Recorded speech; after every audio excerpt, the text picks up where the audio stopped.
India news में आपके साथ तरन्नुम जहान शेख। बुलेटिन की शुरुआत करेंगे सुपरफास्ट अंदाज में।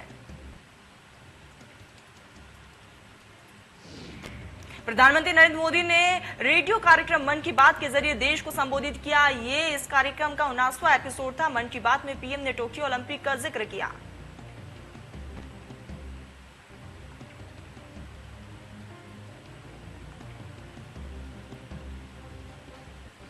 मन की बात में बोले पीएम मोदी, टोक्यो ओलंपिक में तिरंगा देखकर रोमांचित देश। मोदी ने कहा है कि 2 दिन पहले की कुछ यादगार पल मेरी आंखों के सामने है। पूरे देश ने इनसे कहा कि विजय भव।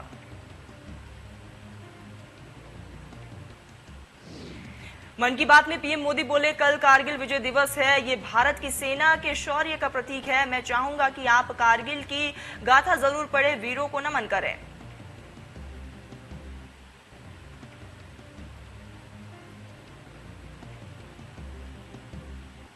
देश के विकास के लिए हो एकजुट, बुनकरों का करे समर्थन। पीएम मोदी ने खादी खरीदना है और जन सेवा, स्थानीय बुनकरों को मिलता है लाभ।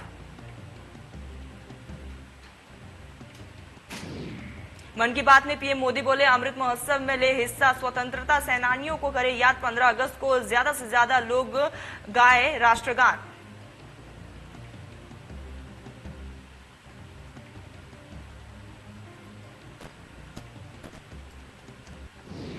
अमृत महोत्सव किसी सरकार का कार्यक्रम नहीं, किसी राजनीतिक दल का कार्यक्रम नहीं, ये एक कोटि कोटि भारतवासियों का कार्यक्रम है।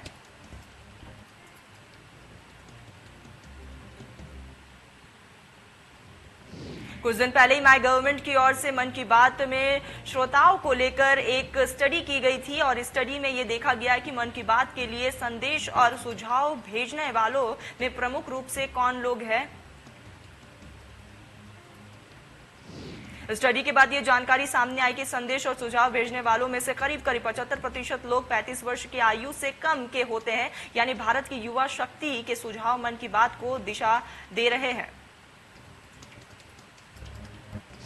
मन की बात में हम पॉजिटिव बातें करते हैं। इसका कैरेक्टर कलेक्टिव है और सकारात्मक विचारों और सुझावों के लिए भारत के युवाओं के लिए सक्रियता मुझे आनंदित करती है।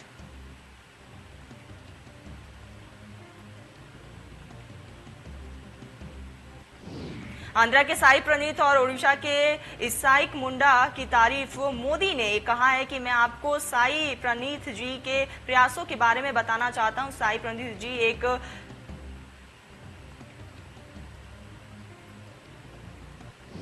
अब वे अलग अलग डेटा सोर्सेस से वेदर डेल्टा खरीदते हैं, इसका विश्लेषण करते हैं और स्थानीय भाषा में अलग अलग माध्यमों से किसानों के पास जरूरी जानकारी पहुंचाते हैं।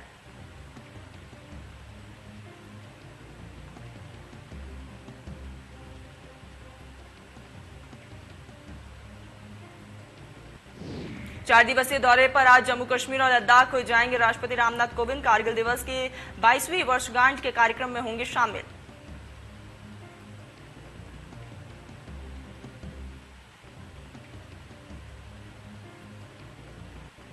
गोरखपुर में सीएम योगी का कार्यक्रम रद्द, राशन वितरण कार्यक्रम किया गया रद्द। कार्यक्रम रद्द होने का कारण स्पष्ट नहीं। कुछ देर में सिद्धार्थनगर के लिए रवाना होंगे सीएम।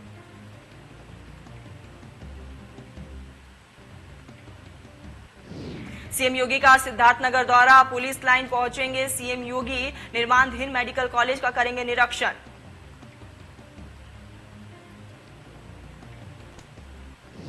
सीएम योगी आज जाएंगे अयोध्या। रामलला के दर्शन के बाद विकास कार्यों की करेंगे समीक्षा।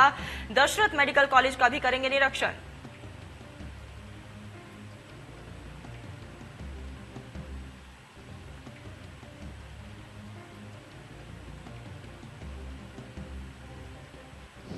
यूपी बोर्ड के नतीजों के लिए इंतजार खत्म। आज घोषित होंगे 10वीं और 12वीं के परिणाम। कोरोना के कारण नए नियम से घोषित होंगे परिणाम, नहीं जारी की जाएगी टॉपर्स की लिस्ट।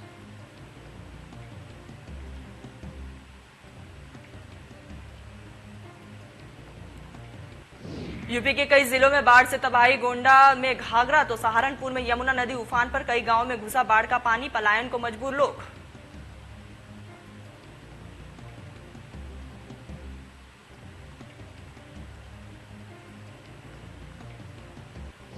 किसान संसद का आज चौथा दिन गाजियाबाद और बिजनौर में भी किसानों का प्रदर्शन। जंतर मंतर पर डटे किसान। तीनों कृषि कानूनों के रद्द करने की मांग लगातार जारी।